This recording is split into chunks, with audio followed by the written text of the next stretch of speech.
Welcome. Happy August 18th. Welcome to the rundown. What we're going to be talking about today is fun because we get to see a real good glimpse into the future, if you will, with some of these young receivers that the Broncos have on their roster.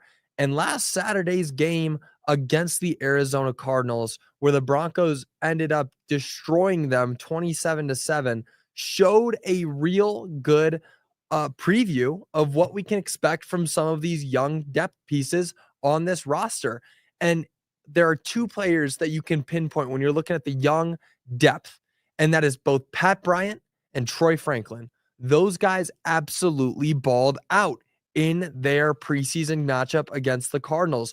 And a lot of that comes from how well Jarrett Stidham was playing at quarterback. He was lights out. He was really just killing it. He was playing the best backup quarterback position I've seen around the league. Honestly, the way Jarrett Stidham has been moving in these past couple weeks has been incredible to watch. But the way that he was able to make these young guys shine was really, really fun.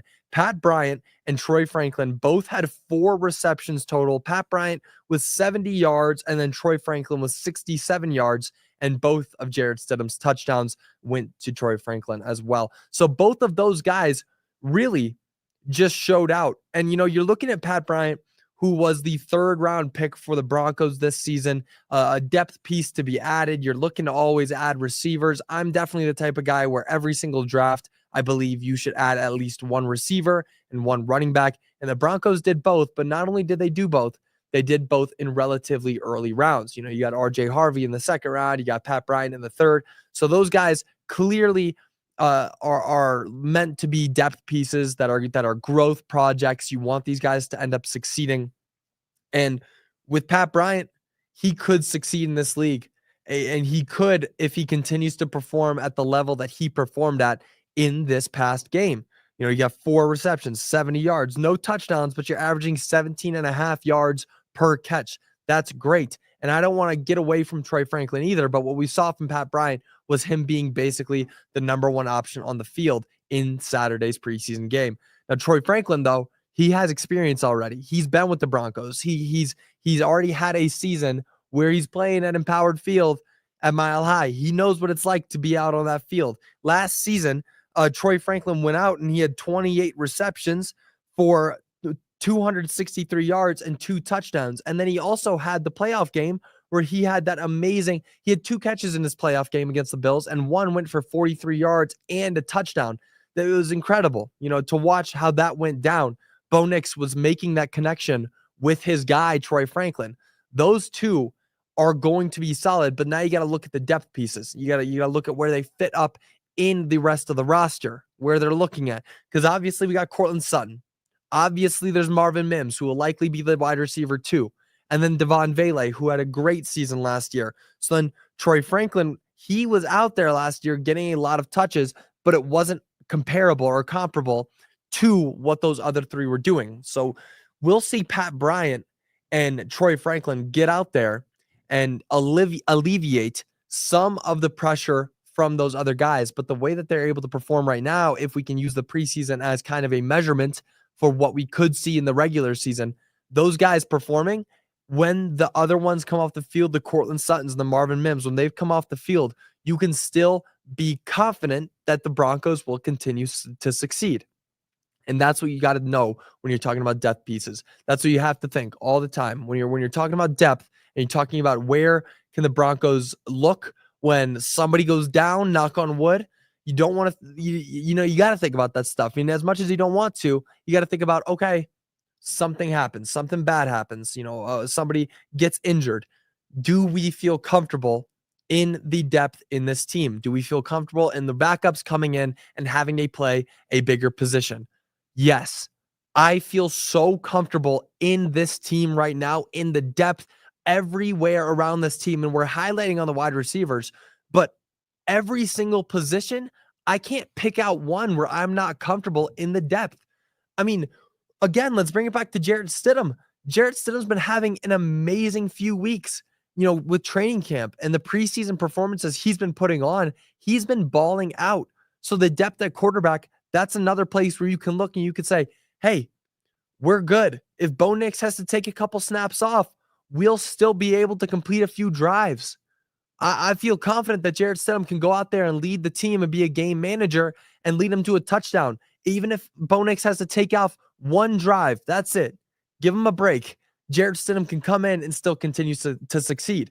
But with Pat Bryant and Troy Franklin, both of those guys going out there and proving that they can also be solid backups, I mean, how much more confident can you get? Seriously, those guys balled out. And that's the kind of stuff that you want to see from people who are not only backups, but are backups that are looking to make a name for himself. And of course, Troy Franklin, as we know last year, not the best rookie season. He wasn't connecting with Bo Nix as much as you would like to see him connect with Bo Nix. People, I know I thought so. The media all thought that was going to be a bigger connection because they both played at the same school. That was Bo Nix's guy when they were out at Oregon. So not seeing him succeed in the way you thought he was going to in his freshman season with the Broncos, if I may, was a bit disappointing. But knowing that he has grown, he has gone out there and looked to succeed on and off the field in training camp, in preseason matchups, he will be a bigger target this season. I mean, Troy Franklin could be Bo Nix's fourth guy, and then Pat Bryant could be the fifth. But those five guys, we're talking about Courtland Sutton, Marvin Mims, Devon Vele, Troy Franklin, and Pat Bryant, that's an incredible five. I mean, when you look around wide receiver cores, there's a very real possibility that the Broncos are the best wide receiver core in the AFC West. And I don't think that that's wrong to believe so. I can't really picture, you see the Chiefs out there. The Chiefs could maybe be better. But all in all, with the depth that the Broncos have at wide receiver, it's hard to imagine that there's a better team out there, at least in the AFC West. And again, bring it back to Pat Bryant's stats. This is your fifth wide receiver off the depth chart, just hypothetically. We don't know what the real depth chart's going to look like yet for the full season or the regular season.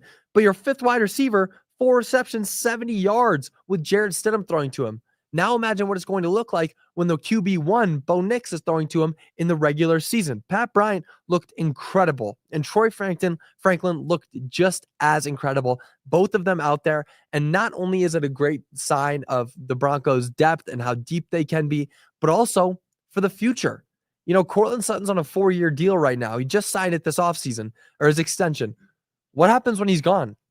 Does he re-sign after the 4 years? I mean, we don't know. It's all up in the air. Anything could happen.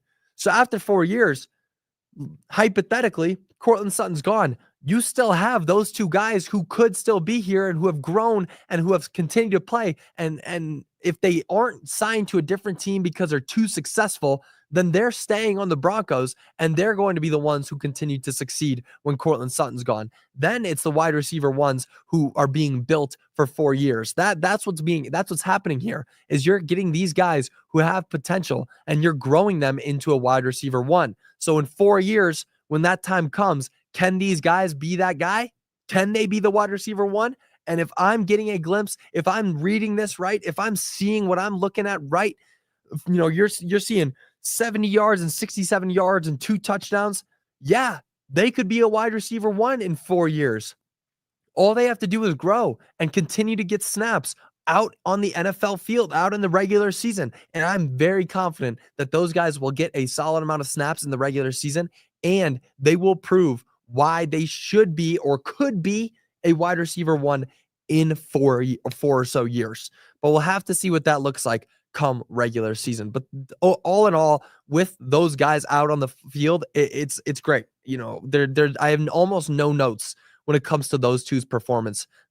Incredible and dominant. They were getting open. They were finding their spots. They were catching the ball. They were doing everything you want to see from your depth pieces, especially in the preseason. You want to ball out in the preseason. That's where things come easier. This isn't the regular season quite yet, so you want to make the most of the opportunity when you're out on the field and you're getting the targets, and they did that. They made the most of it. It was great. But moving on, there was another great performance out on the field yesterday, and that performance, or not on yesterday, Saturday, that performance was Evan Engram. Now, Evan Engram, I say a great performance, and it was, but it wasn't big. he had one reception, but that one reception went for 58 yards.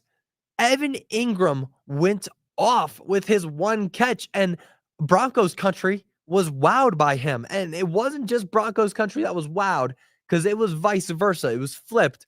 Evan Engram was wowed by Broncos country. He spoke on his first taste of being a Broncos, saying, quote, "It was incredible, man, from running out of the tunnel to the end of the game. It was incredible energy. It had us going. For it to be a preseason game and have all that energy like that, I was in awe all night. I can't wait for week 1."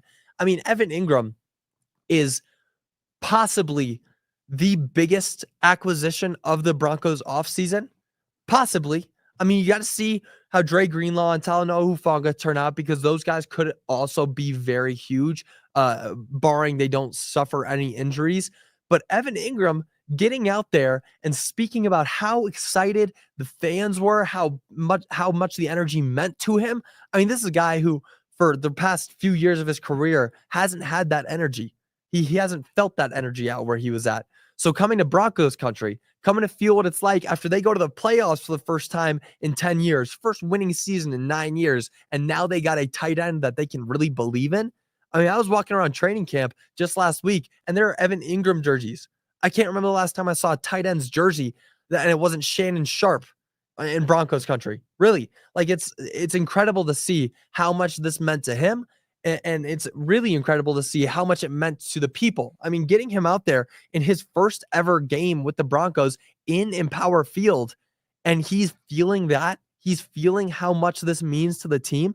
But how he played and how he made that one play, I will say it was one play, one reception, and turned it into 58 yards. I mean, how could you not be excited about that? What more can this guy bring to the NFL field? What more can he do? I cannot wait to see how he provides in the regular season, because there's a few things that Bo Nix didn't have last season. And a few things, and what I mean by that is running backs. He didn't have a solid running back last season, and a tight end. He didn't have a real tight end that he could throw to.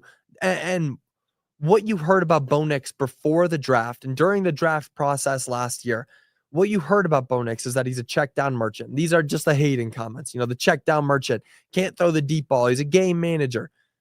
Game manager isn't a bad word.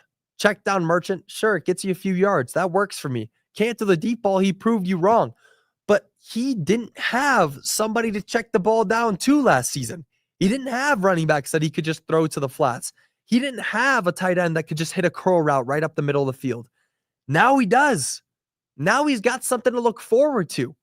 Now he's got two players, or three, I guess, if I count RJ Harvey, J.K. Dobbins, RJ Harvey, and Evan Engram, who can go out there and be a receiving back and be a joker as a tight end like Evan Engram. And you've heard Sean Payton say that Evan Engram is the joker. So watching how they play and then thinking about how Bo Nix is going to be able to eat with those guys, I'm getting excited just thinking about it.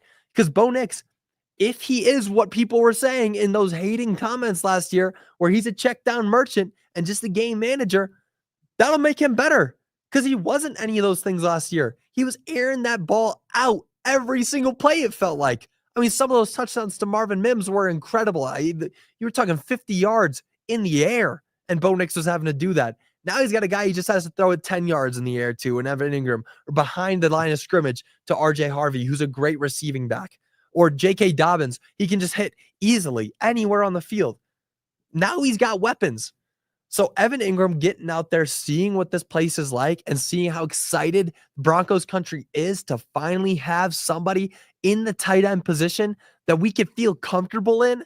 It's great to know that he notices it. It really is. And again, Evan Engram, 58 yards, the third highest amount of yards in that preseason game, and 3 less receptions than the top 2 guys. If he had one more reception that went for 12 yards, he would have been tied for the most receiving yards. A 58-yard burst for the new tight end coming to Broncos country. Really just an exciting time to be a Broncos fan. And again, I cannot stress how great it is that Broncos country has embraced this new tight end, and he is embracing Broncos country. Really, really great to see from a tight end that you want to have a lot of hope in. But that's going to do it for your rundown today. Thank you guys so much for joining me. Definitely a lot of fun to watch that preseason game as we're seeing some of these guys, both grow and both come into a place where you now feel comfortable. We got Pat Bryant and Troy Franklin stunning the crowd, going out there, getting 2 touchdowns and both going for near 70 yards. And then Evan Engram feeling the love in Broncos country. Really great to see. Really great to see all around. But thank you guys for joining the rundown. Richie will be back with you guys again tomorrow, but it's been a real pleasure hanging out with you guys today. Have a good one, y'all. Bye.